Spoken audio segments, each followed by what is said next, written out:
I never saw a man meet death with finer courage. Don't let us stay in there too long.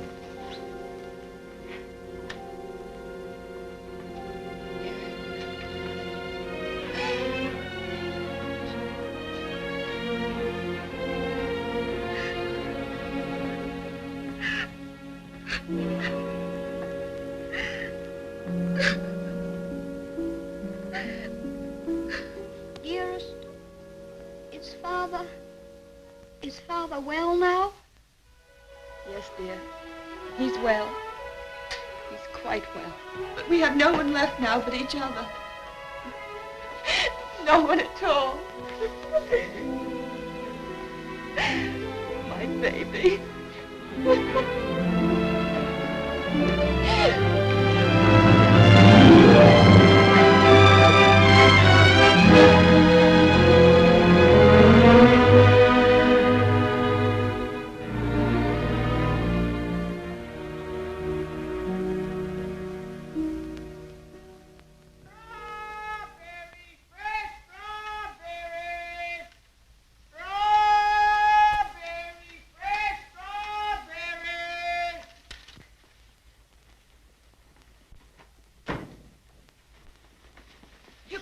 Mary, won't he? Ach, the darling. To think of him getting the like of that for his birthday. Sure, he'll be the happiest boy in all Brooklyn till he falls off of it. Yeah.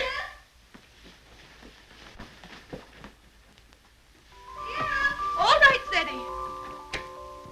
Oh, dearest, look. Mary's brother, Michael, has made it for me. And Mary's given me this book. It's The Adventures of Robin Hood and His Merry Men. Listen.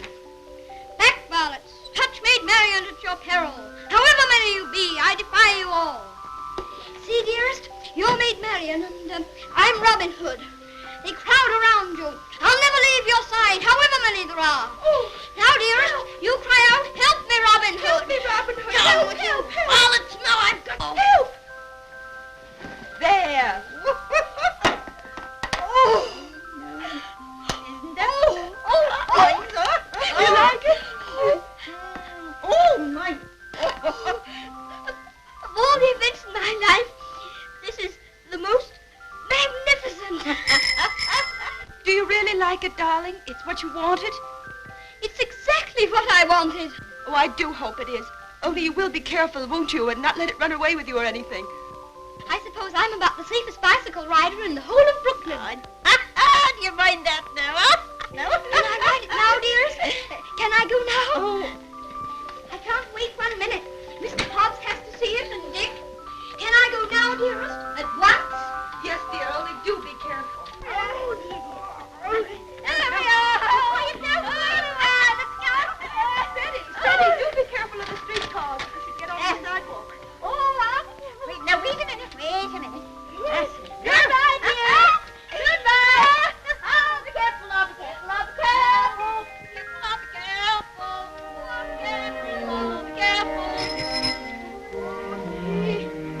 Good morning, Mrs. McGillicuddy. Good morning, Seddy. A very good morning. How are your bones today, Mrs. McGillicuddy? Oh, none too good after the rainstorm yesterday. Oh, they ate last night something cruel. Ties me up in knots, the rain does. Does it? How very peculiar. But it's a fine day to go bicycle riding. Oh, I suppose so. For them that has bicycles and can ride them. I suppose everybody who has a new bicycle will take it out and ride it today. Glory be to goodness, and whose bicycle might that be? It's mine. It's my birthday present from dearest. Oh, it's a daisy show. Fine enough for the president to ride. And it has all the latest improvements. Oh, sure it sounds like the bells of St. Patrick. Sure, it's the luckiest boy in the world, John. Well, I'll have to be going. Oh, I nearly forgot. Please choose my apple now, Mrs. McGillicuddy. But would you mind keeping it for me until I get back? Sure.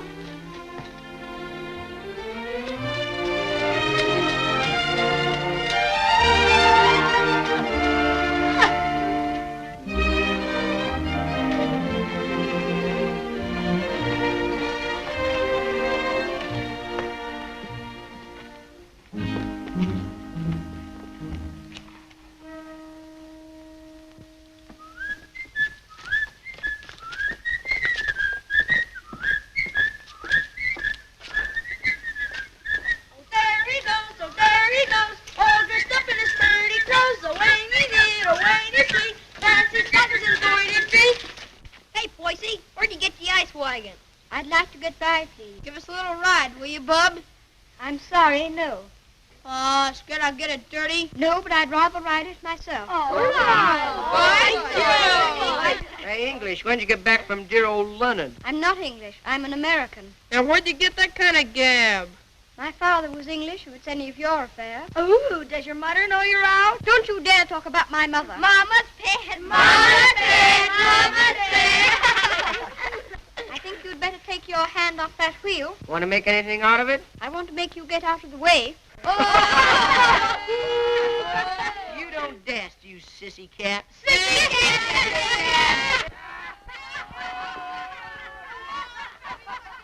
Wait a minute, Sadie. Don't let him bluff you. I'll be right there.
Oh, why couldn't that copper leave us alone? We had him licked.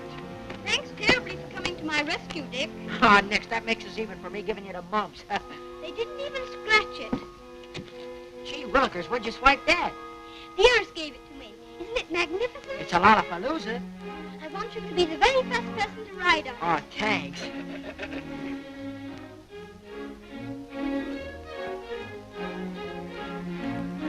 Oh.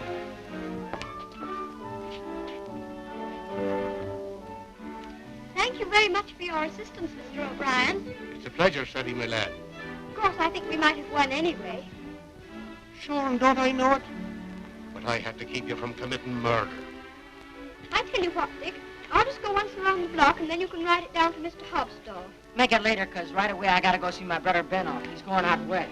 Who is he? Where? Texas? No, Chicago. Oh, that'll be splendid. Riding Mustangs and shooting bears. There's my brother Ben now. Come on, Dick. I've got to leave. Well, come on down to Mr. Hobbs' store as quickly as you can.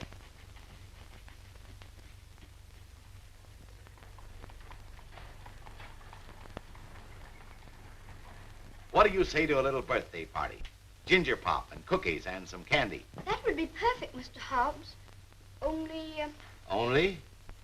well, Dick's coming very soon.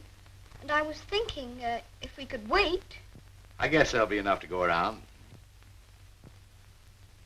There's a lump coming, I think. Quite a big one. What are you reading, Mr. Hobbs? That's the way they go on now. British aristocracy. I've got no use for 'em. Earls and marquises going around as if they was lords of creation, wearing their coronets. Did you ever know any marquises, Mr. Hobbs? Or earls? I should say not. I'd just like to catch one of 'em inside here, that's all. I'll have no grasping tyrants sitting around on my cracker barrels. Perhaps they wouldn't be earls if they knew any better. Oh, wouldn't they, though? They just glory in it. It's in 'em. They're a bad lot.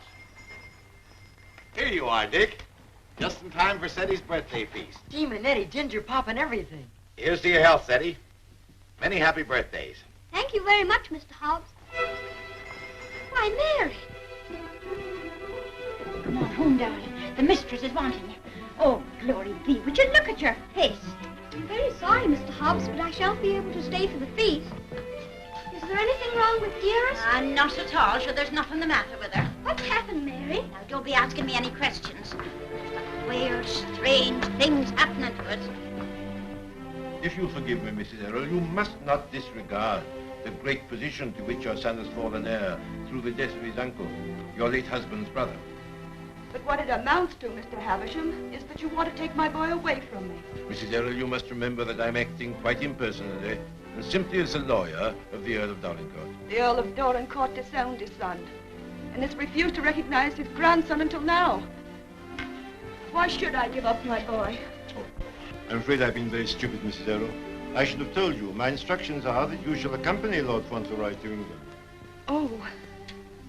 However, I must remind you that Lord Dorincourt is not very friendly toward you. He's an old man and has always had very strong prejudices against America and Americans, and was bitterly opposed to his son's marriage. He's fixed in his determination not to see you. You live at the lodge, and a suitable income will be provided for you. The only stipulation is that you make no attempt to visit your son at the castle, nor even enter the park gates. There's your sister, Mary. Hello, Bridget. Why, what's the matter? Mrs. Michael, it's worse. We've no money. We can't pay the rent. I don't know what I'm going to do. Now, Bridget, I've more important things to attend to. I wonder what your husband's wishes would have been in this matter. You knew my husband? Yes, I knew Captain Errol well and liked him, as everybody did.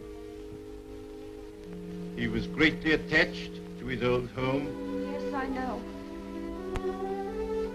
He, above everyone, would have appreciated what this means to your son, the very great advantages he'll have. Yes, you're right. My husband would have wished it. Mr. Havisham, I must ask you to let me tell Ceddie about this in my own way and in my own time. He must never know his grandfather dislikes me. If he did, it would make it harder for them to be friends. Very well. Your son will thank you for this when he's a man. I hope his grandfather would love Ceddie. He has a very affectionate nature and has always been loved.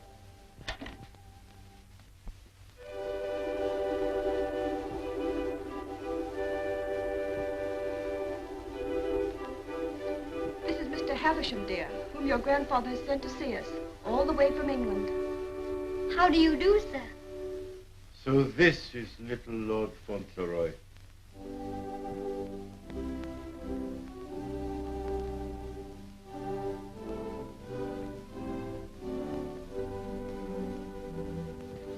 You see, dear, your grandfather has no more children now, and he's very lonely. So he wants us to go and live with him in England. Because he's an earl, and you are his heir, you will have a new name, Lord Fauntleroy. And someday you will be the Earl of Dorincourt. Oh, dearest, do I have to be an earl?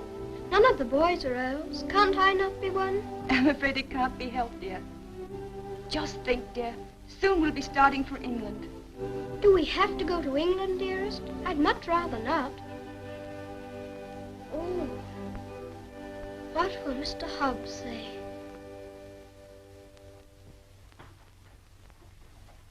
Anything else, ma'am? How much is your table butter? 13 cents a pound, ma'am. 13? Why, the last I bought was only 12.5 cents. That must have been last month. It's 13 today. Oh, indeed. Well, never mind the butter. Heavens and earth, if prices go any higher, we'll all starve to death. Nay. Good day, ma'am. Hello, Ceddie. What's the matter? Mr. Hobbs, do you remember what we were talking about yesterday morning? It seems to me we was talking about England. Yes, and earls, don't you remember? Oh, yes. We did touch 'em up a little. That's all. You said you wouldn't have them sitting around on your cracker barrels. So I did. And I meant it, too. Just let 'em try it, that's all. Mr. Hobbs, one is sitting on this barrel now.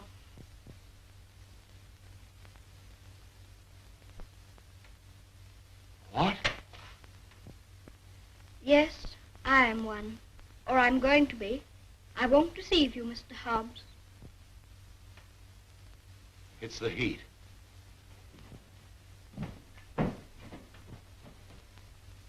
It is a hot day. do you feel? Got any pain? Thank you, I'm all right. I'm sorry to say it's true, Mr. Hobbs. Mr. Havisham, he's a lawyer, came all the way from England to tell us about it. My grandfather sent him. Who is your grandfather? I couldn't very easily remember it, so I wrote it down. John Arthur Molyneux Errol, Earl of Dorincourt. That's his name, and he lives in a castle. 2 or 3 castles, I think. All his sons have died now. That's why I shall be an earl. Now I'm Lord Fauntleroy. Well, I'll be jiggered. One of us has got a sunstroke. Oh, no, we haven't. We'll have to make the best of it, Mr. Hobbs. What did you say your name was? Cedric Errol, Lord Fauntleroy. Well, I am jiggered. Well, you always did talk more English than American. You think there's no getting out of it? I'm afraid not, Mr. Hobbs. Dearest says that Father would wish me to do it. But if I have to be an earl, I can try to be a good one. I'm not going to be a tyrant, Mr. Hobbs. And if there's ever to be another war with America, I shall try and stop it.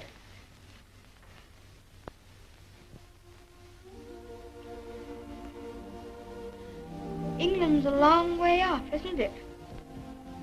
It's across the Atlantic Ocean. That's the worst of it. Perhaps I shan't see you for a long time. I don't like to think about that, Mr. Hobbs. Well, the best of friends must part.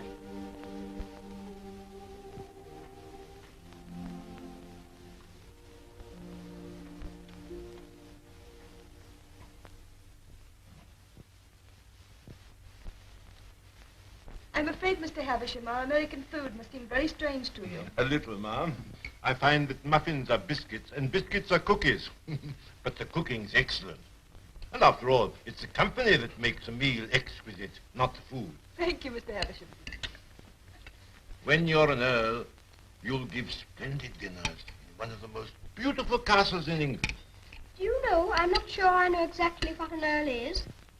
And I think if anybody's going to be one, he ought to know, don't you? Would you mind explaining it to me?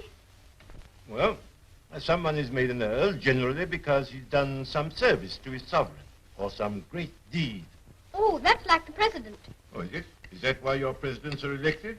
Yes, sir. When a man is very good and knows a great deal, he's elected president. And they have torchlight processions, and bands, and everybody makes speeches. I used to think perhaps I might like to be president, but I never thought of being an earl. No, being an earl is rather different from being president. An earl is generally of very ancient lineage. What's that? Very old family. Extremely old. Oh, that's like the apple woman. She's 100, I should think. She's of such ancient lineage it'll surprise you how she can stand up. I used to feel sorry for anyone who's so poor and has such ancient lineage. She says hers has gone into her bones and the rain makes it worse. When I said ancient lineage, I didn't mean old age. The first Earl of Dorincourt was created an earl hundreds of years ago. Well, that was a long time ago, wasn't it, dear? Yes, dear. Many earls have been very brave men and have fought in great battles. I should like to do that myself. My father was a soldier and a very brave man, as brave as George Washington. I'm glad earls are brave. That's a great fountain. Would you excuse me a moment, please? There's someone I must see. Oh, certainly, of course.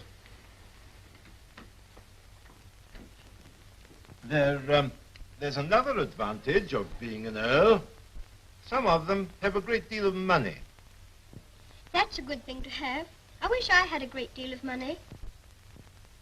Do you? Why? Well, there's so many things a person can do with money. If I were very rich, I'd buy the apple woman a little tent to put her stall in, and a stove. And I'd give her a shawl, because then her bones wouldn't feel so badly. And what else would you do if you were rich? I'd buy Dearest all sorts of beautiful things. Dearest? I call Mother Dearest because Father did. And there's Dick. And who's Dick? Dick's a bootblack. I'd buy him some new cloths, some brushes, and a new sign and start him out fair. He says that's all he wants, is to start out fair. Is there anything else? Well, I think Mr. Hobbs would like a gold watch and chain. But what would you get just for yourself if you were rich? Isn't there one particular thing you've dreamed of having? Yes. A pony. But I suppose that would be too much to even dream about. I'm so sorry. A poor woman who was in trouble came to see me. Oh, is it Bridget? Yes, dear. I wish we could do something for her. She has 6 children, and her husband is out of work. He has inflammatory rheumatism, and that's the kind of rheumatism that's dreadful. Before I left Dorincourt Castle, the Earl said that if you expressed any wishes, I was to gratify them and give you anything you desire. Now, here are 5 pounds. In your money, $25. If you have any desire to assist this poor woman, I'm sure your grandfather would wish it. Can I have it now? Can I give it to her this minute? May I be excused, please, dearest? Yes, Eddie. Bridget! Bridget, wait a minute. Here's some money. My grandfather gave it to me. It's for you. It's a great deal of money, Mr. Havisham. We've never had very much. I'm just beginning to realize the great power Eddie will have. Such a child still. I'm a little afraid. I think from what I've seen of him, that you have nothing to fear. Oh, I hope not. He mustn't be spoiled by all these wonderful changes.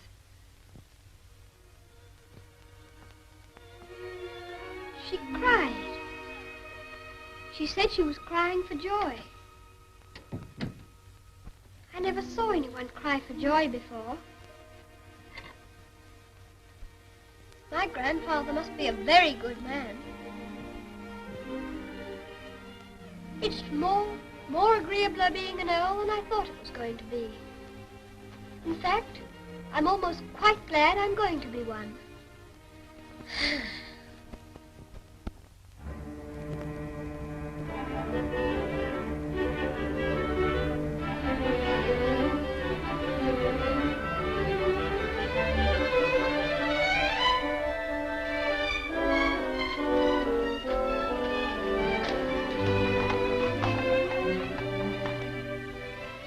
We always liked that little house, didn't we, dearest? We always will like it. Yes, darling. Yes.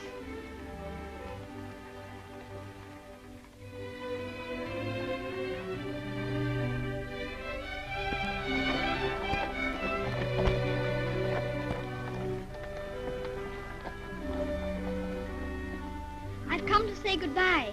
I have to go to England to be a lord, and I shouldn't like to have your bones on my mind every time it rains. Oh, bless your dear little heart, with all your kindness to me, my Bones is as quiet as anything. Can I give you a kiss for love? Of course.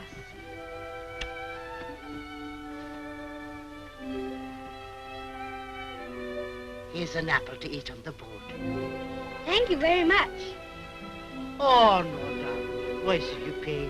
As me late husband used to say, this one's on the house. Thank you again. Well, goodbye.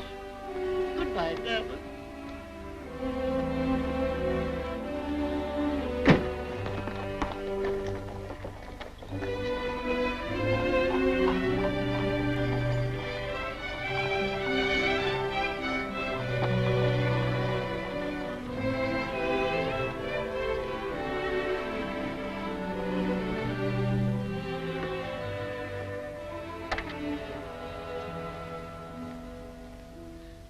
Well, Well, well, well, well, goodbye. I hope trade'll be good. Gee, if trade gets any better, I'll be rolling around in diamonds and pearls. That would be splendid, wouldn't it? I hope you have every sort of luck and happiness. Thanks, same to you, and I hope you think about us sometime when you're way over there, as they say, on foreign soil. I'll think about you all the time. And I'll write to you. And you must write to me. Here's where you send your letter. Gee, I wish you wasn't going away. Thanks, mister, for all the swell things you've done for him. He certainly deserves it. He's a game little kid. Gee, I almost forgot. Here, I bought this for you. It's a handkerchief. You can use it when you get among them swells. Oh, Dick, it's beautiful. It's extraordinary. I'll use it always. Thank you, Dick.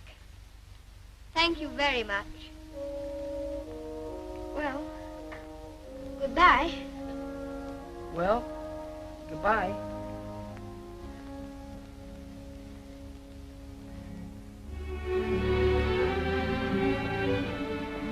Would you mind very much not going in with me? I think this time I'd better be alone. Certainly, I quite understand.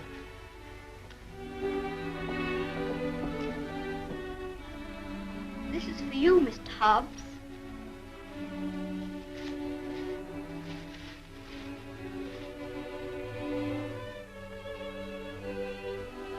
It'll look fine when you're smoking it.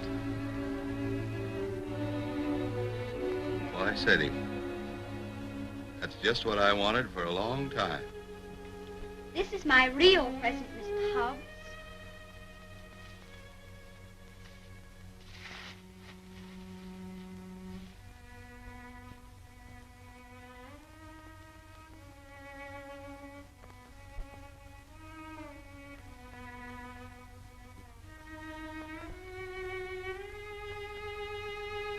There's something written on it, inside the case. I told the man what to say. You read it.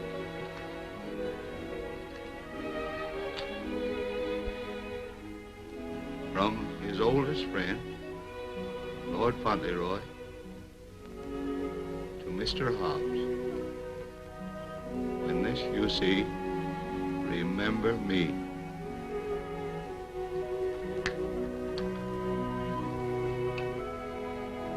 When this you see, remember me. I don't want you to forget me. Oh, I won't forget you. Don't you go and forget me when you go over there amongst those British aristocracy. I shouldn't forget you, whoever I was among. I hope you'll come to see me. Perhaps my grandfather will write and invite you. You wouldn't mind him being an earl, would you?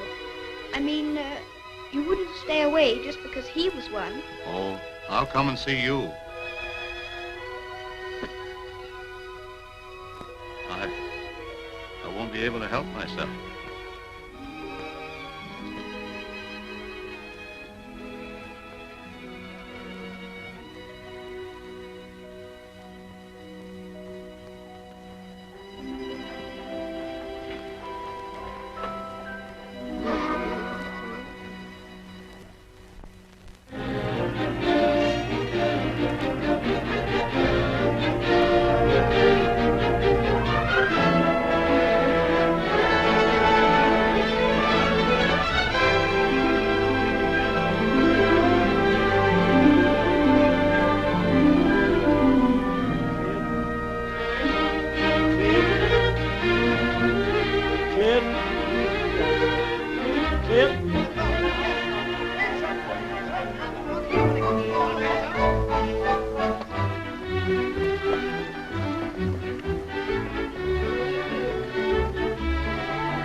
Is this Dorincourt Castle, dearest? No, this is Court Lodge, where you're...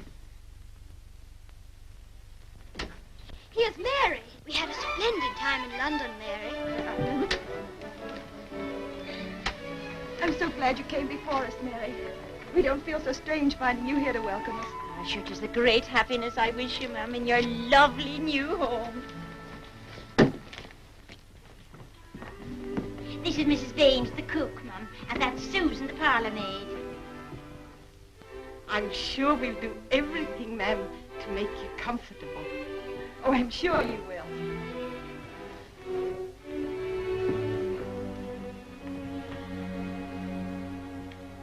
I must say goodbye.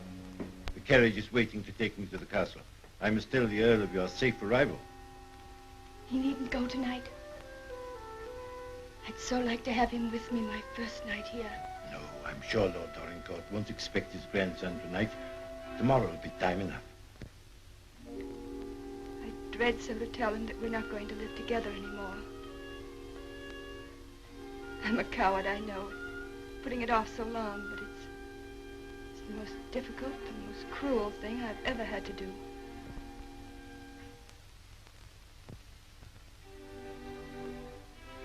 I wish you'd tell his lordship, please, that I'd rather not have the money. You mean the income he wishes to settle on you?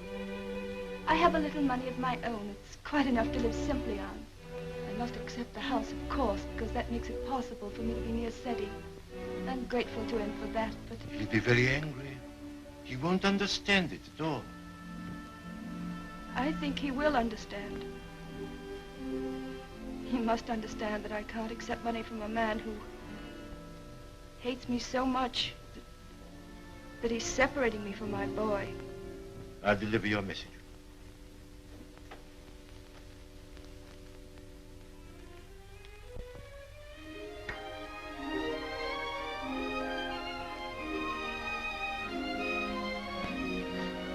I think it's beautiful here. Don't you, dearest?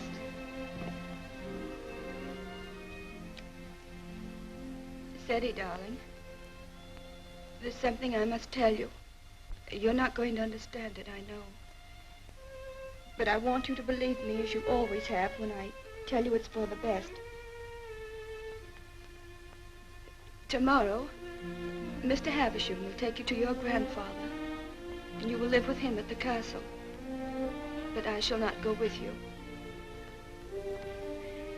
This pretty house will be my home, and Mary will be here to look after me. But dearest, you don't mean... You can't mean that we're not going to be together, just as we've always been.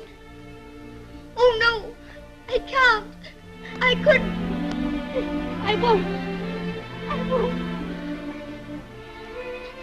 Seti, you must be brave and sensible.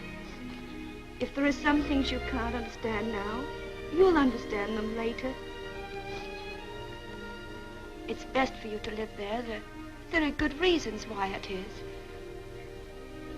You mean you want me to go away from you? Of course not, darling. But now you're growing older, and we must trust, help one another without asking any questions. You know, Seti, your grandfather loves you, wants you to love him. He's so kind, he wants you to be happy and to make other people happy. But dearest, I can't be happy without you. But you won't be without me all the time.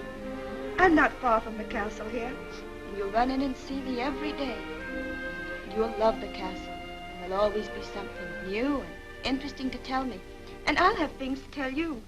Oh, Seti, we'll have such good times together. We'll be finding things out, both of us. We'll be explorers. Yes, like Mr. Stanley and Mr. Livingston. That'll be exciting. And every night, when it grows dark, I'll put a candle in the window to guide you through the jungle, Mr. Stanley.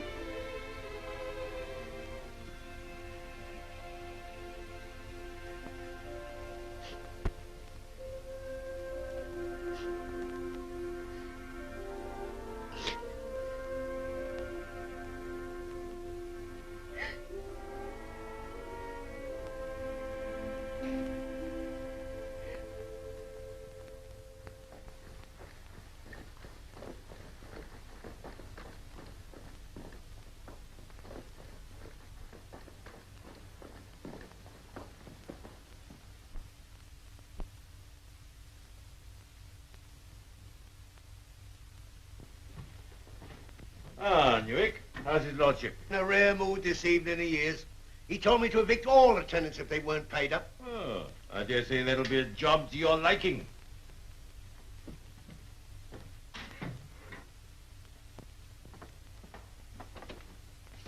Oh, sir. Ah, Purvis. Glad to see you again. I'm very glad to see you, sir. Oh, idiot! Do what you're told. Bring what's ordered. Gout. Oh, yes, sir. These last few weeks have been the worst I've ever known, sir. I'm surrounded by a lot of incompetent nincompoops. Shut the door, you blockhead! I can't stand him no longer, Mr. Purvis. He's too much for any man. Cursing and swearing and calling people out the names like he does.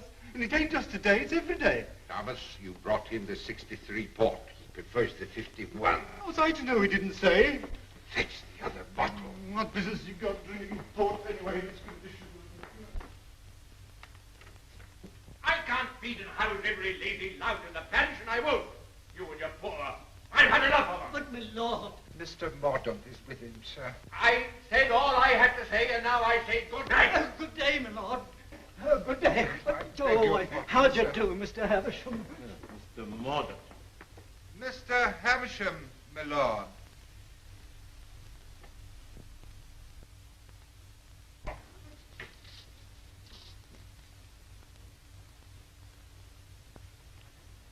Well, Havisham, Lord? come back, have you? Put that cushion right for me, will you? I, careful.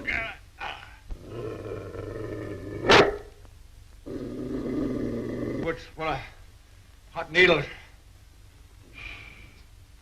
Well, what have you got to tell me? Lord Fauntleroy and his mother are at Court Lodge. They bore the voyage excellently and in good health. Ah. What else? His lordship remains with his mother tonight. I'll bring him to the castle tomorrow. Oh, go on. Tell me everything. What sort of a lad is he? Never mind about the mother. What sort of a lad is he, I say? It's rather difficult to judge the character of a child of 9. A fool, huh? Clumsy cub. I don't know much about children, but I thought him rather a fine lad. Healthy, well grown, eh? Apparently healthy, quite well grown. Straight-limbed, well enough to look at. Rather handsome, my lord, as boys go. Ah. Although I'm scarcely a judge. I dare say you'll find him a little different from most English children. Oh, no doubt of that. American children are the most impudent and worst brought up in the world. I've heard that often enough. In his case, I would hardly call it impudence. The difference is, I think, that he's lived more with older people than with children. But I should call it a mixture of maturity and childishness. Exactly. Beastly, impudent, bad manners. That's what it is. I have a message to deliver from Mrs. Errol. I want none of her messages. The less I hear of her, the better. But this is rather an important one. She prefers not to accept the income you propose to settle on her. What's that? What do you say? She says it's not necessary. That is, the relations between you are not friendly. Not friendly? I should say they were not friendly. Mercenary, sharp-voiced American. Lord, you could hardly call her mercenary. She's asked for nothing. Ah, all done for effect. She thinks she can wheedle me into seeing her. Thinks I shall admire her spirit, but I don't. She shall have the money sent to her whether she likes it or not. She won't spend it. I don't care whether she spends it. She shall have it sent to her. She shan't tell people that she's got to live as a pauper because I'm doing nothing for her. Huh?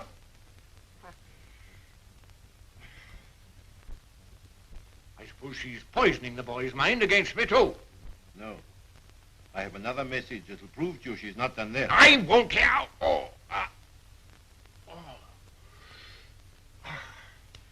She asks you not to let Lord Fauntleroy hear anything that might lead him to understand that you're separating him from her because of your prejudice against her. She says he wouldn't comprehend it. That it might make him fear you in some measure, or at least cause him to feel less affection for you. She wants there to be no shadow on your first meeting. Come now, Havisham, come now. You don't mean the mother hasn't told him? Not a word, my lord. Nothing has been said to the boy to give him the slightest doubt of your perfection. He's prepared to believe you the most amiable and affectionate of grandparents. In fact, he already regards you as a wonder of generosity.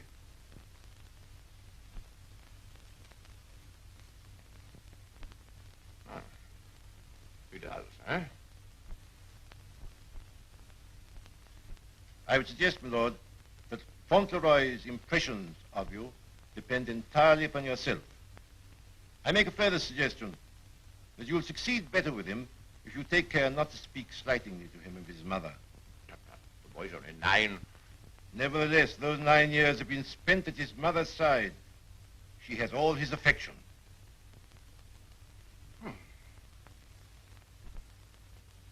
So he thinks me generous, eh?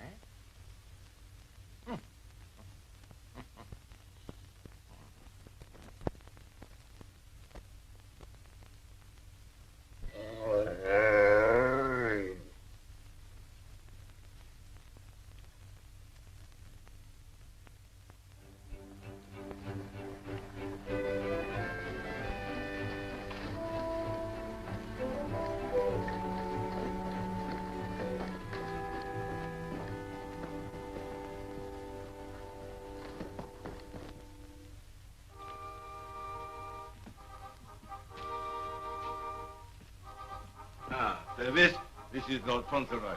My lord. How do you do? Thank you, my lord.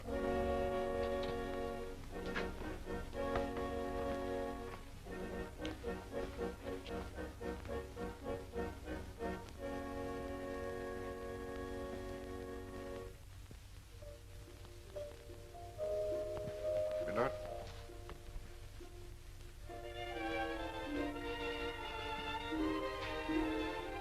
Lord Fauntleroy, Mrs. Mellon. Lord Fauntleroy, this is Mrs. Mellon, the housekeeper. How do you do, ma'am? I shouldn't know his lordship anywhere, sir. He has the captain's face and way. Oh, was it you who sent the cab? I'm ever so much obliged to you, ma'am. How do you do? He's a great lady, this, sir. Where's his lordship? In the library, sir. Lord Fauntleroy is to be sent to him alone.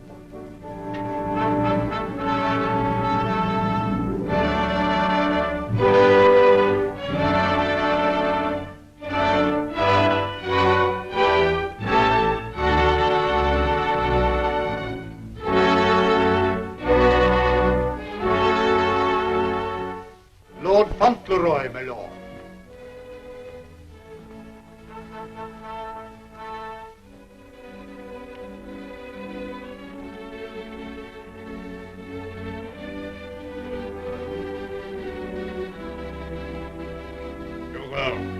Come back, sir.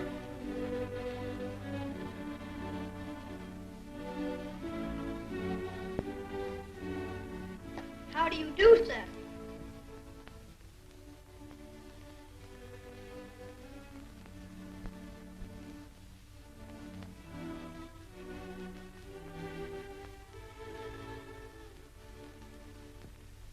Are you the Earl? I'm your grandson that Mr. Heavensham brought. I'm Lord Fauntleroy.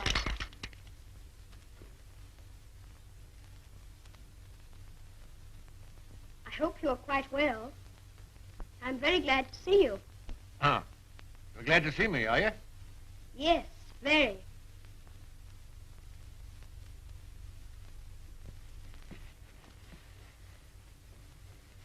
I kept wondering what you would look like if you'd be anything like my father. Oh, and am I? Well, I don't think you are, very. You're disappointed, I suppose. Oh, no. Of course you would enjoy the way your grandfather looked, even if he wasn't like your father. You know how it is yourself about admiring your relations. Eh? I'm not sure that I do. Oh, any boy would love his grandfather, especially one who's been as kind to him as you've been. Oh, so I've been kind to you, have I? Yes. I'm ever so much obliged to you about Bridget and the apple woman and Dick. Bridget? Dick? Apple woman? They were particular friends of mine. You know, they were the ones you gave me all that money for. The money you told Mr. Havisham to give me if I wanted it. Oh, the money you were to spend as you liked, eh? So you spent it all on these people, did you? Bridget, Dick, and the apple woman. Yes, and I gave Mr. Hobbs a gold watch and chain and a pipe. I put some poetry in the watch. It was, "When this you see, remember me." I'm going to miss Mr. Hobbs very much. Who is Mr. Hobbs? He was our grocer. Fancy vegetables and groceries, you know. He's my closest friend. Mr. Hobbs is a very clever man. Do you know he can recite the Declaration of Independence right through? Oh. What's the matter? I just remembered you might not like to hear about the Declaration of Independence. I forgot you were an Englishman. Huh? You forgot you were English too, didn't you? Oh, no, I'm an American. You are English. Your father was an Englishman. I was born in America. You have to be an American if you're born in America. You don't... I beg your pardon for contradicting you. Mr. Hobbs says that if there's ever to be another war, that I should have to be an American. But I promised him that if there were to be another war, I should try to stop it. You would you? Dinner is served, my lord. Now, be careful, man. Be careful. Careful, man, careful. Would you like me to help you? You can lean on me, you know. Once when Mr. Hobbs hurt his foot with the potato barrel falling on it, he used to lean on me. You think you could do it? I think I could. I'm very strong. I'm 9, you know. You lean on your stick on one side and on me on the other. Well, you may try. Just lean on me. I'll walk very slowly. Don't be afraid of leaning on me. I'm all right, if it isn't a very long way. You see that old fellow in red velvet? He was the 10th Earl of Dorincourt. King George I decorated him for services during the war with Spain and Austria. He was tremendously strong.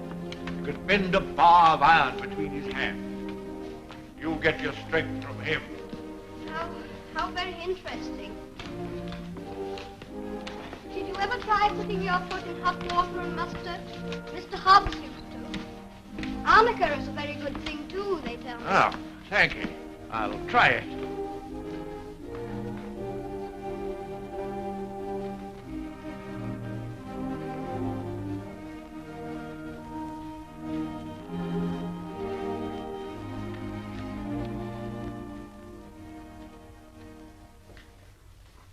It is warm, isn't it?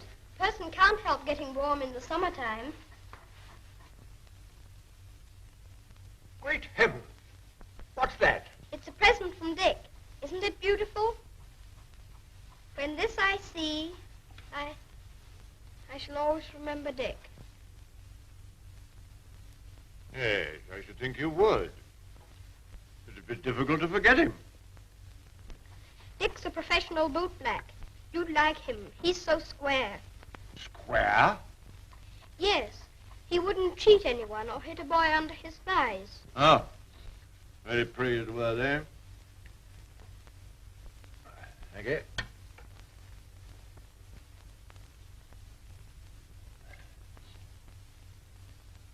What's the matter? Don't you like your soup? Oh, yes. I was just wondering. Wondering? Wondering what? You don't wear your coronet all the time, then? No. It doesn't become me. Mr. Hobbs said you wore it all the time. But after he thought it over, he said he thought you must take it off sometimes to put your hat on. Yes, I take it off occasionally.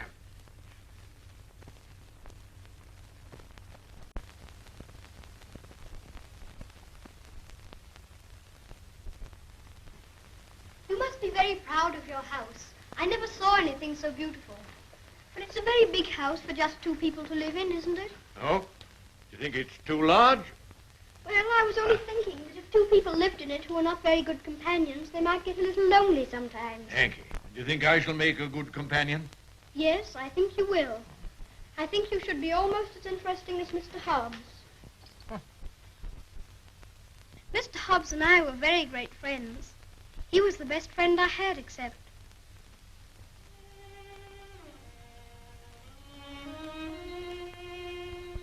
Fauntleroy, what are you thinking of? I was thinking of Dearest. Who is dearest? She is my mother.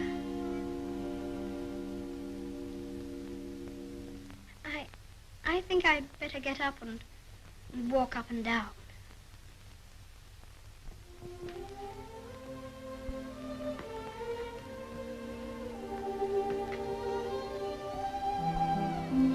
He's a very nice dog. He's my friend. He knows how I feel. How do you feel?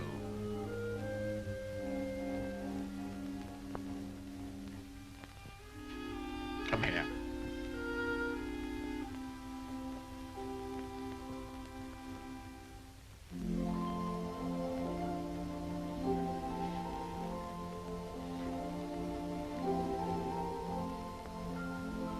You see, I never was away from my own house before. It makes a person feel a strange feeling when he has to stay all night in another person's castle instead of his own house. But Dearest is not very far away from me. She told me to remember that. And after all, I'm 9, you know. And I can look at the picture she gave me. Look, you press the spring and it opens, and there she is.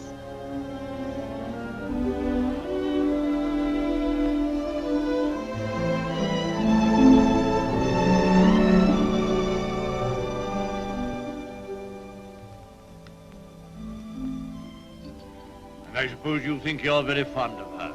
Yes, I do think so, and it's true. Mr. Hobbs and the others were my friends. But Dearest is my close friend. My father left her to me to take care of. When I'm a man, I'm going to work and earn money for her. Oh, what do you think of doing? Well, I did think of going into business with Mr. Hobbs. But I should like to be president. We'll send you to the House of Lords instead. Well, if I couldn't be president, and if that's a good business, I shouldn't mind. The grocery business is dull sometimes. Yes, there's the House of Lords. But it's the business that every Earl of Dorincourt goes into. I shall have to talk to Dearest about it.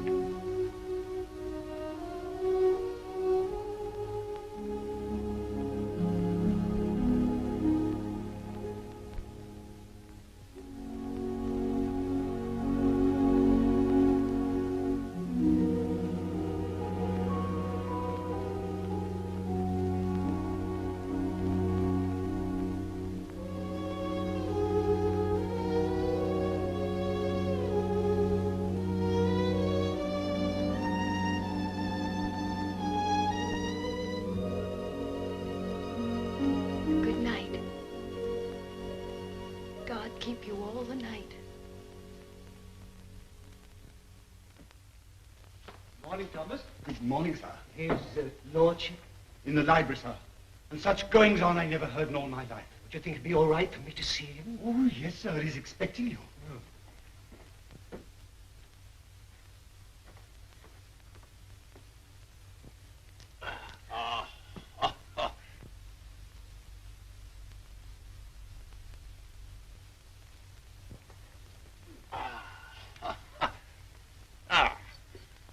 Morning, Mordaunt. Found a new employment, you see. Any good at marbles, Mordaunt? My muscles are a little stiff, my lord, but I'll see what I can do. No, pity about that. I'd forgotten about your age.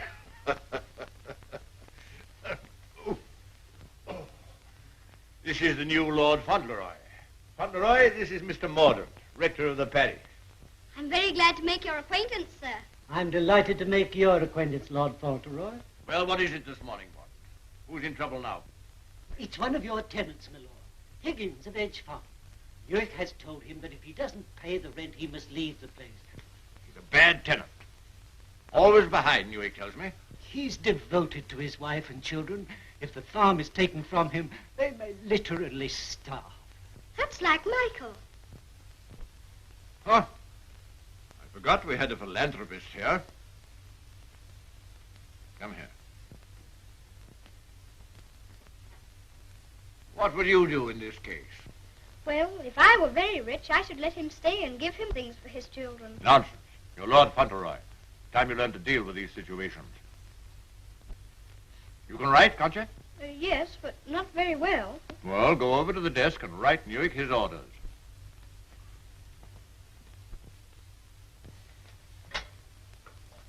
Now, what must I say?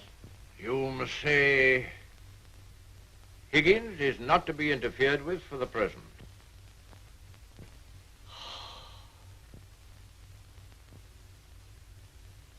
And sign it Fauntleroy.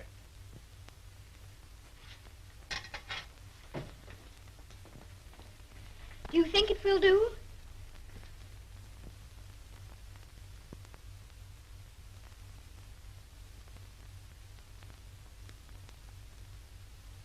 Yes. Higgins will find it entirely satisfactory. Mr. Hobbs always signed his letters that way, and I thought I'd better say please. Is that exactly the right way to spell interfered? Well, it's not exactly the way it's spelled in the dictionary, but... I was afraid of that. Yes, Higgins won't complain of the spelling. I think you must be the best person in the whole world. Don't you, Mr. Mordaunt?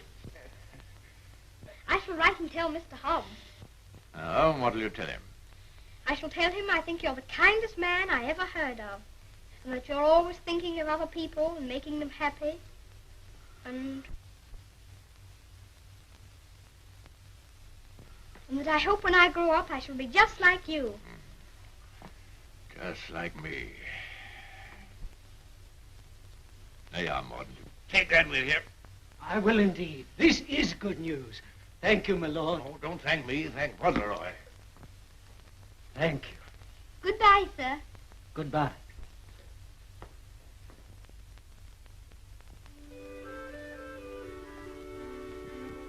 May I go to see Dearest now? I think she'll be waiting for me. There's something for you to see in the stables first. Ring the bell. In the stables? If you please, I'm very much obliged, but I think I'd better see it tomorrow. She'll be expecting me all the time. Very well. We'll order the carriage. And you don't care to see what's in the stables? Oh, I do, I do. Oh, it doesn't matter. It's only a pony. Pony? Whose pony is it? Yours? Mine? Yes. Oh, I never thought I'd have a pony. I never thought that. How glad Dearest will be. You give me everything, don't you? Wouldn't you like to see it? Of course I want to see it. I want to see it so much I can hardly wait. But I'm afraid there isn't time. You must see your mother this afternoon. You can't put it off till tomorrow? Why, she's been thinking about me all the morning. And I've been thinking about her. Oh, you have you? I'll ring the bell.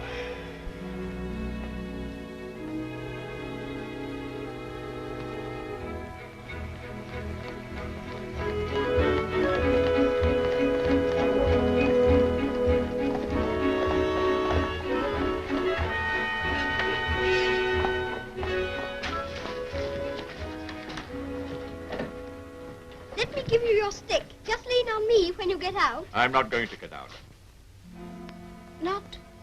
Not to see Dearest? Dearest will excuse me. Go and tell her that not even your new pony would keep you away.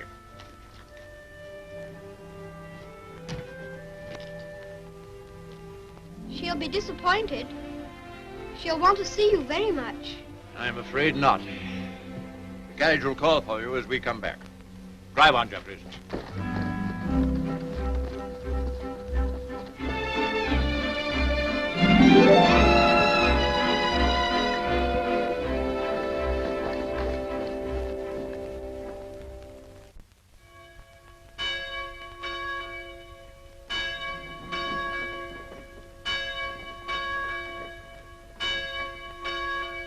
It's a shame.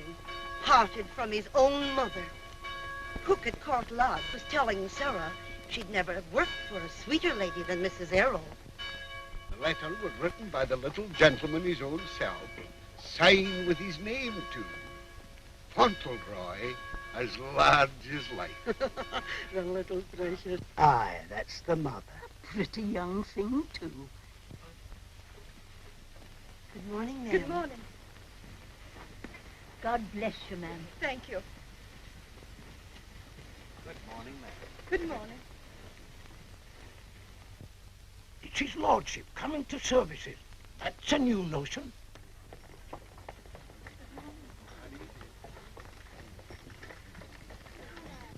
They say even his gout's improving. Look at the young lord. He's Captain Cedric all over again. He's the captain's self to the life. How glad the people are to see you. Take off your hat, Fauntleroy. They're bowing to you. To me? How do you do? God bless your lordship. Long life to you. Thank you. Morning, my lord.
Some of your ancestors lived a few hundred years ago.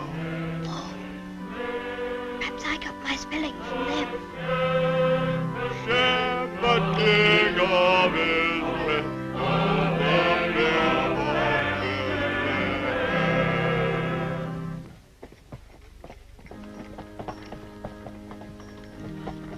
Well, Higgins? Oh, is this Mr. Higgins? Yes, I suppose he's come to have a look at his new landlord. Yes, my lord. I understand his young lordship was kind enough to speak for me, and I thought I'd like to say a word of thanks. I've got a great deal to thank your lordship for. Oh, I only wrote the letter. It was my grandfather who did it. You know how good he always is to people. Is Mrs. Higgins well now? Yes, your lordship. The missus is better since the trouble was took off her mind. My grandfather was very sorry about your children having the scarlet fever. You see, Higgins, you people have all been mistaken about me. Lord Fauntleroy understands me. If you want a little reliable information on the subject of my character, apply to him. Get in the carriage, Fauntleroy.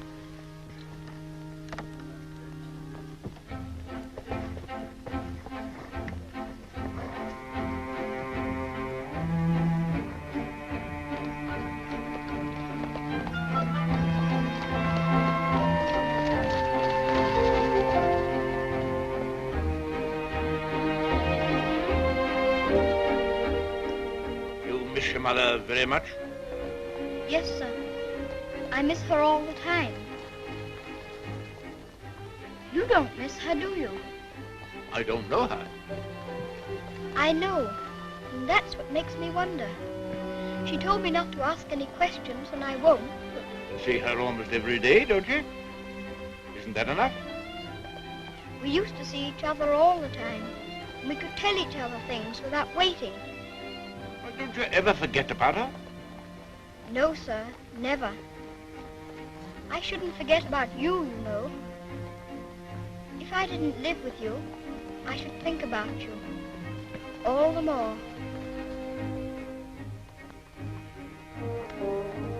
On my word, I believe you would.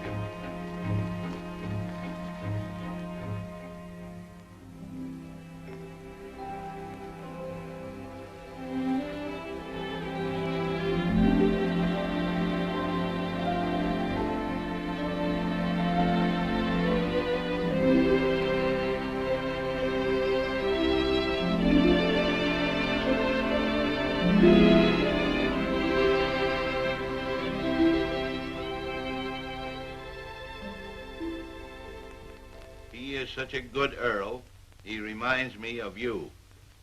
He is a universal favorite. Well, reminds me of you. Think of that now. He's known this Earl only a little while, and we was lifetime acquaintances. I don't know as I want him to be reminded of me by this Earl. They've been using influence on him, I bet you. You're right. They got twisty ways, those aristocrats. They'd wheedle their little finger around your heart as soon as look at you.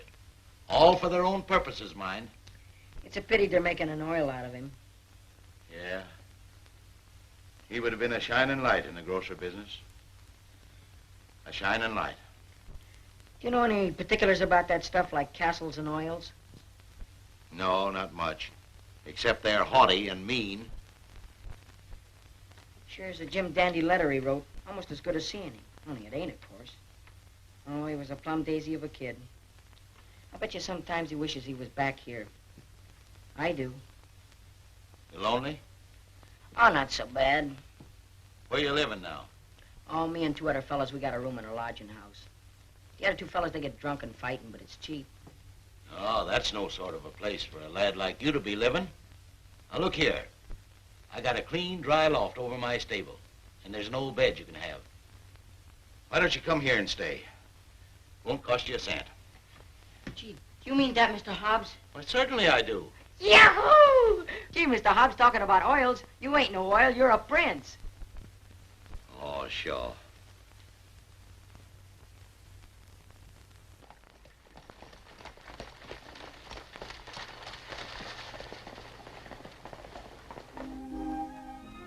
I wonder whether he will have an American accent. My dear, won't it be interesting if he has the Dorincourt eyebrows? When do we see the mother? Shh. I believe she's supposed to be kept in the background.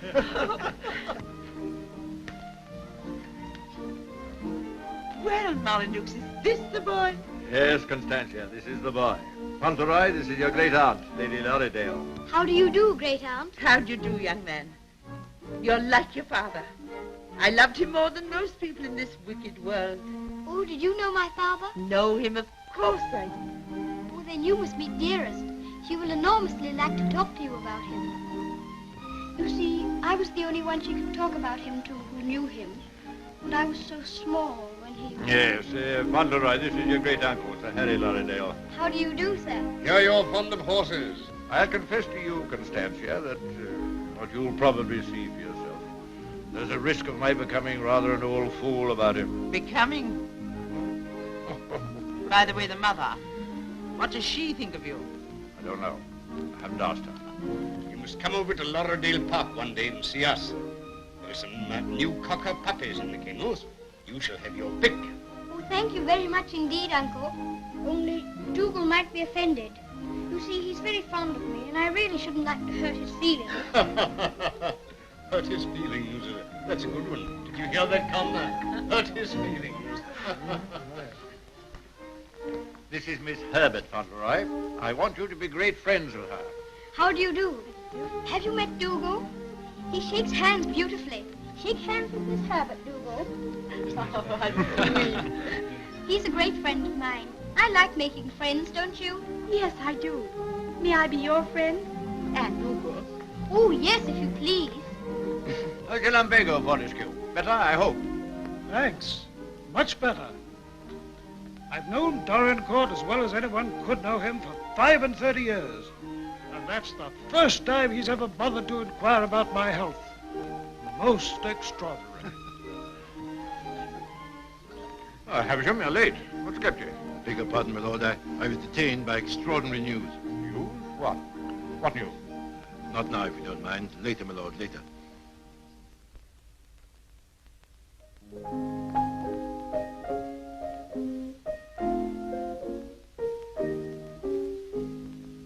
The young May moon is beaming, love. The glowworm's lamp is gleaming, love. How sweet to rove through Mourner's Grove, while the drowsy world is dreaming, love. Then awake till rise of sun, my dear. The sage's glass will shun, my dear.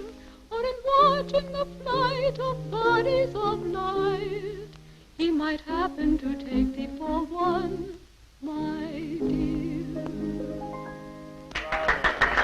Charming, charming. What a sweet song. Delightful, my dear. Thank you, my dear. Thank you. Do you like music? Yes, I like it when you sing it. Dear my Lord Fauntleroy, why do you look at me so? I was thinking how beautiful you are. Oh, Fauntleroy, make the most of your time. When you're older, you'll not have the courage to say that. Nobody could help saying it. Don't you think she's pretty, too? Well, we are not allowed to say what we think. Lord Fauntleroy shall say what he thinks. I'm sure he thinks what he says. I think you're prettier than anyone I ever saw, except Dearest. I think she is the prettiest person in the world. I'm sure she is. And I must tell her how kind you've been to me. I never was at a party before, and I've enjoyed myself so much. Oh, I beg your pardon.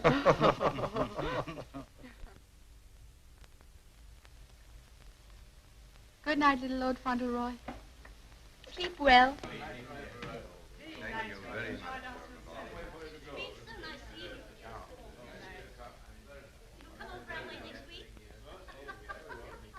Good night. So glad you came.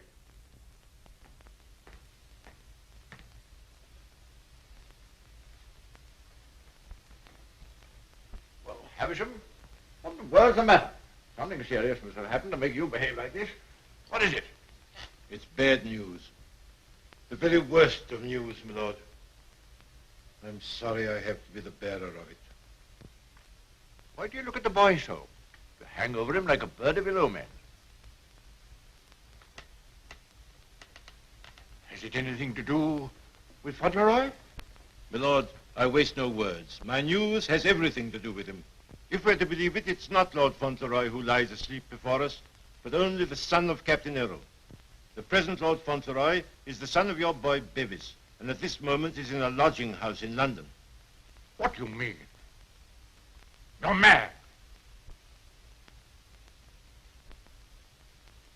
It's a lie. An abominable lie. If it's a lie, it's painfully like the truth. A woman came to my chambers this morning and told me that she married your son Bevis in London 11 years ago. She showed me the marriage certificate. The child was born shortly after Bevis deserted her and was taken by her to America. Oh, the woman's obviously an imposter. It's a trumped-up fraud. I'm afraid not, my lord. I saw the boy's birth certificate. She's, I'm afraid, a very ignorant person, but she's consulted a lawyer who advises her that her son is, of course, Lord Fauntleroy and the rightful heir. She demands that his claim be immediately acknowledged. I'll protest this to the last. I'll disown Bevis's boy. I'll have nothing to do with him or his mother. You can't disown him, my lord. Nothing we can do can keep the eldest son's child from his inheritance.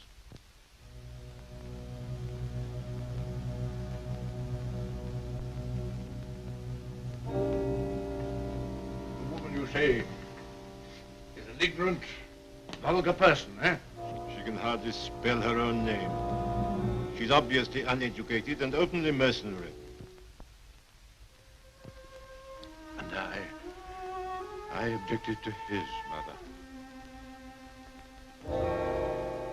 I suppose it's retribution. If anyone had ever told me I could be fond of a child, wouldn't have believed them. I always detested children. My own more than most. But I'm fond of him. Oddly enough, he's fond of me. You know, Havisham, I'm not popular. I never was. But he's fond of me. Never was afraid of me. Always trusted me. Yes, Havisham. He'd have filled my place better than I filled it. He'd have been an honor to the name. You rang, my lord? Take Lord Fauntleroy to his room.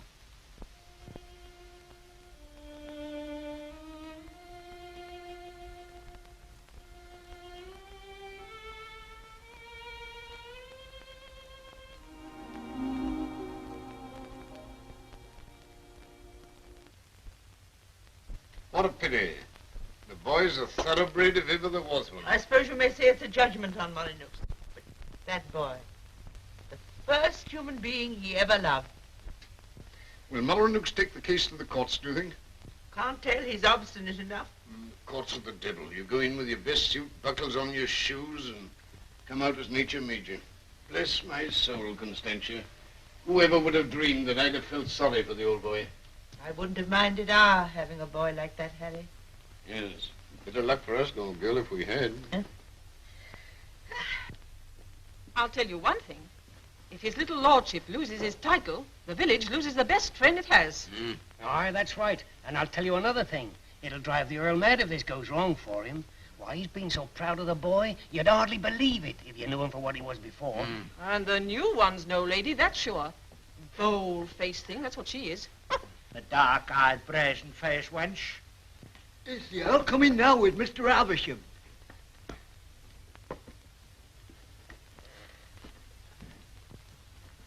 You've someone here calling herself Lady Fauntleroy. I want to see her. Aye, come the ways, my lord. This way, my lord.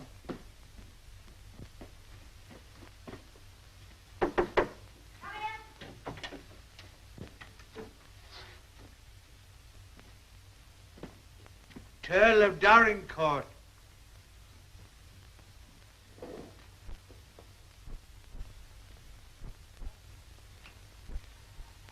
Pleased to meet you, I'm sure, my lord.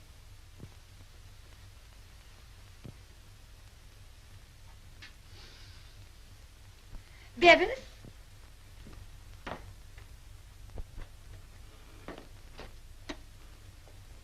Go shake hands with your grandpa.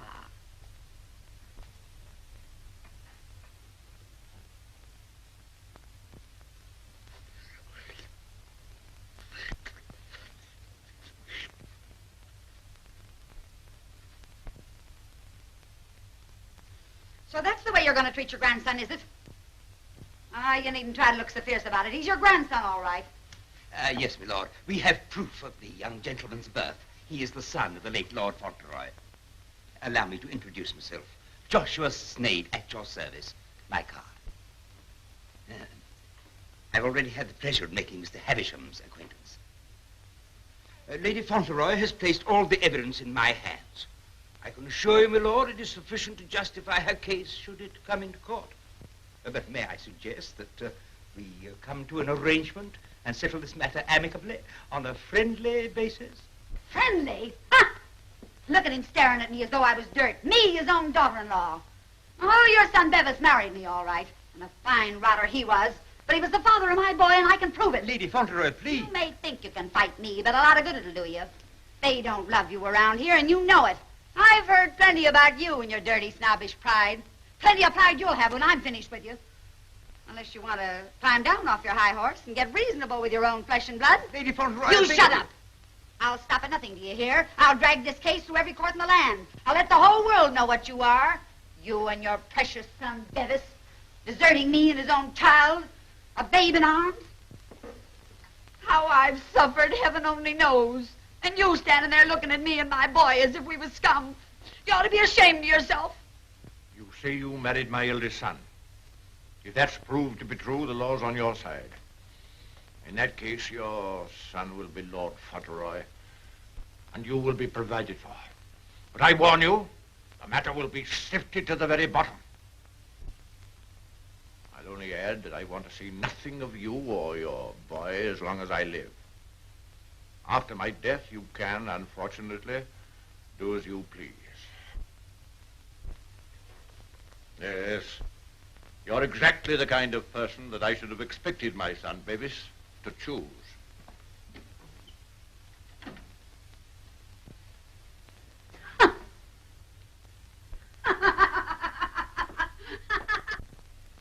I'm afraid, Dorincourt, there can be no two opinions.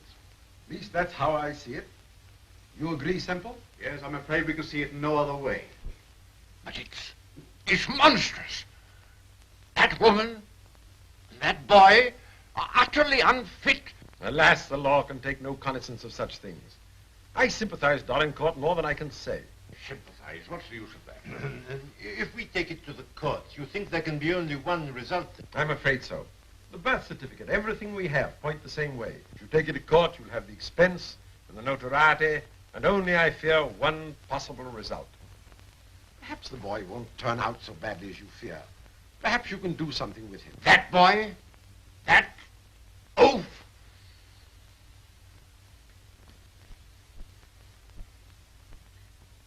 With the other one? Yes. I have no other course but to accept your judgment. Come, Havisham. Thank you, Lord. And you, Mr. Semple.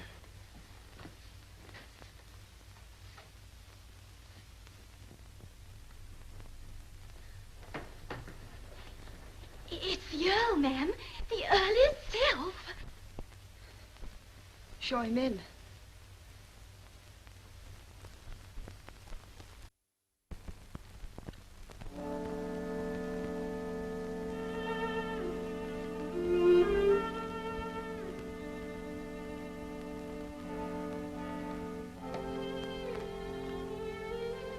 Mrs. Errol, I believe.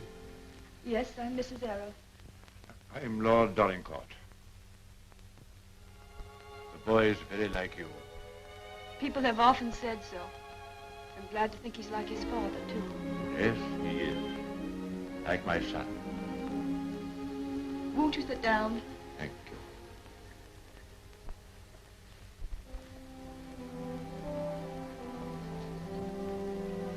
I've come to tell you that I've had the very best, the highest legal opinion. I'm sorry. This outrageous woman and her child. Perhaps she cares for him as much as I care for Seddy, my lord. Her son is Lord Fauntleroy. Mine is not. Yes, I'm afraid you're right. Perhaps you would prefer that Seddy should not be the Earl of Dorincourt. It's a very magnificent thing to be the Earl of Dorincourt, my lord. I know that. But all I care about is that Seddy should be what his father was. Brave, just, and kind, always. A striking contrast to what his grandfather is, eh? I haven't had the pleasure of knowing his grandfather. I know my little boy believes. I know that Seddy loves you.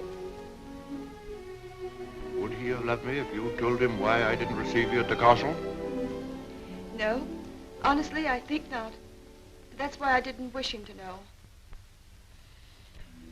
Well, there are very few women who wouldn't have told him. Yes, Seddy is fond of me. And I'm fond of him.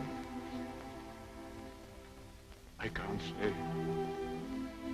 that I was ever fond of anyone before. But he pleased me from the first. I'm an old man. I was tired of my life. But he's given me something to live for. More than that. More than that. I'm proud of him. I was satisfied to think that one day he'd be taking my place as head of the family. miserable. Miserable.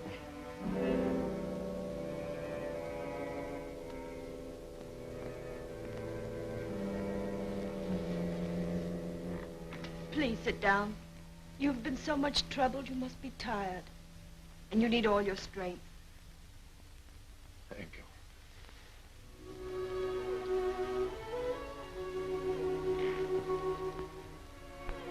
Perhaps it's because I'm miserable that I've come to you. I used to hate you. I've been jealous of you. This wretched, disgraceful business has changed all that. After seeing this repulsive woman who...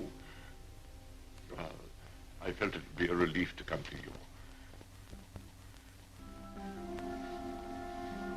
I'm an obstinate old fool, I suppose. I know I've treated you badly. But I've come to you because the boy cares for you. And because I care for him.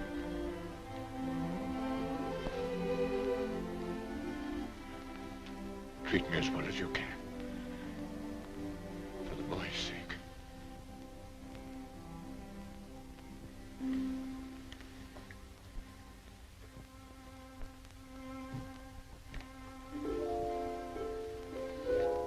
Whatever happens, he shall be provided for. Sadie shall be taken care of now and in the future. Always. Thank you. You like the house? Oh, very much. It's a cheerful room. May I come back again and talk this matter over? As often as you wish.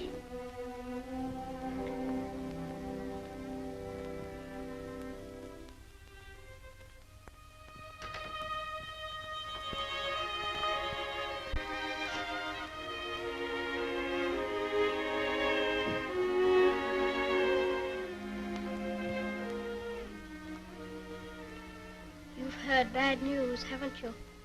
Yes. The worst. And I'm not Lord Fauntleroy anymore, am I? She's beaten me. Then the other boy, he will have to be your boy now, won't he? Like I was? No. He'll have to live in the castle if he's Lord Fauntleroy, won't he? That common little brat shall never enter this place in my lifetime. I'll take care of that. Then I can still be your boy, even if I'm not going to be the Earl, just like I was before. My boy. Yes, you'll be my boy as long as I live. And by Jove, sometimes I think you're the only boy I've ever had. Then I don't care about the Earl part at all. I thought, you see, that the one that was going to be the Earl had to be your boy. That I couldn't be. I shall never take anything from you that I can hold for you. Come what may, you shall have all that I can give. All. And dearest, will her house be taken away from her? No. They can take nothing from her. Nothing from either of you. Come. Time you were asleep.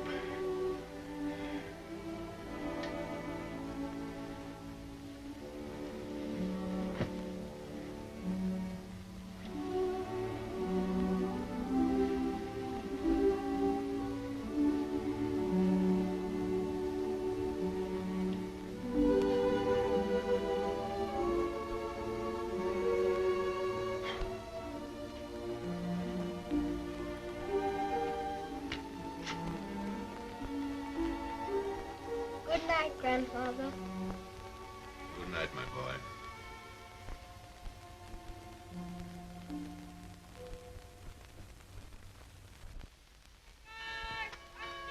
The aged Earl remains secluded in his castle and refuses to have any communication with the rightful heir. Oh, we know that stuff. They've been printing that for the past weeks. Is there anything new about SETI? Yes, here it says, prospects do not look very bright for the false claimant, Cedric Errol of Brooklyn. Well, I'm jiggered. At last they've succeeded in robbing him out of being an earl. I thought you was against oils. So I am. Ain't it just like him? Cheating the poor kid out of his rightful estates. Now what's going to become of it? I know one thing. He done everything in a well for me, and he can always come back here and have half of my shoe shining business. Well, now I'll tell you, Dick. I'd always had it in my mind that said he would come in with me someday. He'd be a shining light in the grocer business. The new Lady Fauntleroy was formerly an actress. She is said to have played in New York and London. Continued on page 5. Here's a picture of her.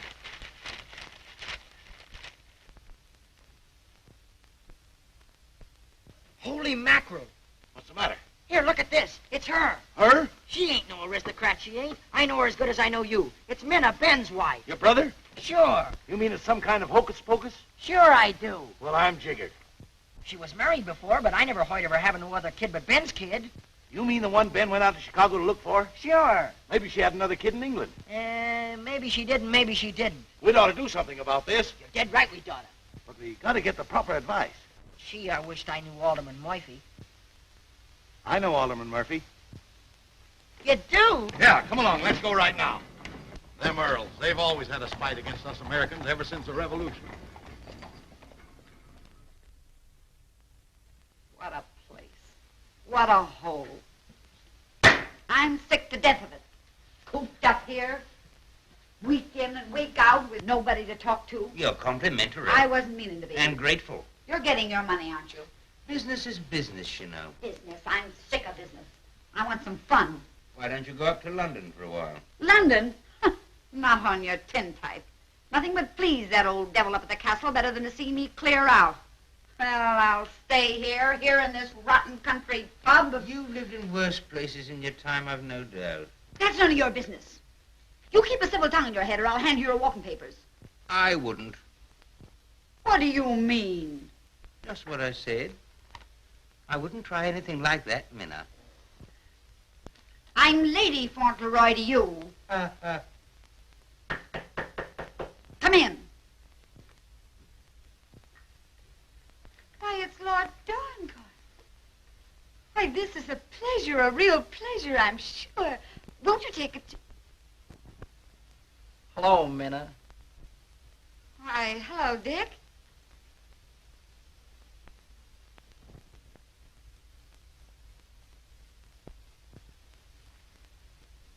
Hi, Ben. What are you doing here? Where have you been all this time? Do you know her?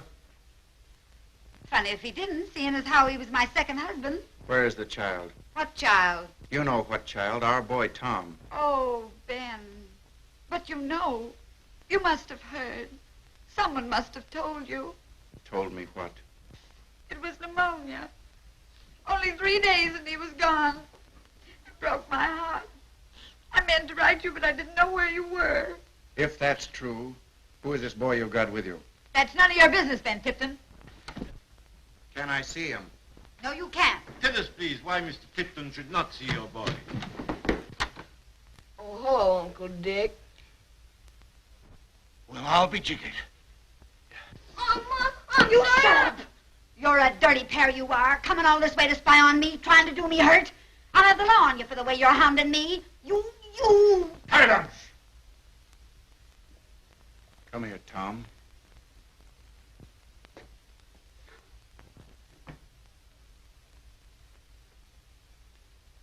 I knew nothing of this, my lord, I assure you. There's a little matter of a forged birth certificate. But I swear to you... Oh, never mind, Havisham. I've had enough of this. Too much. The sooner the pair of you are out of this country, the better. Come on, Havisham. You'll be sorry for this, you will. It's prosecution, that's what it is. It's robbery.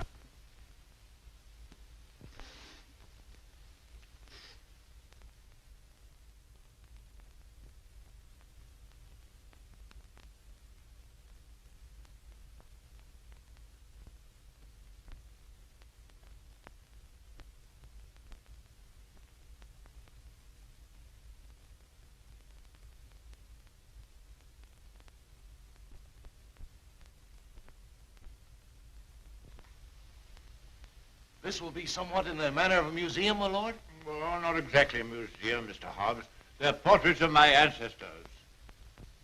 Your aunt's sisters? All of them? I'll be jiggered. Your great uncle, he must have had a family. Did he raise them all? I mean that they were earlier distinguished members of the family. Do you know, Earl, I used to have a very poor opinion of you aristocracy, but I've changed. I'll take you, for instance. You're a pretty good sort, even if you are an Earl. I'm very gratified.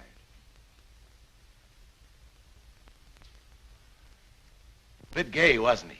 Yes, that's why I have the gout, Mr. Hobbs. Oh. And they was all Earls, and said he's going to be one, and own all this. And he'll be worthy of it, Mr. Hobbs. Sure he will. All these Earls. You know, I wouldn't have minded being one myself.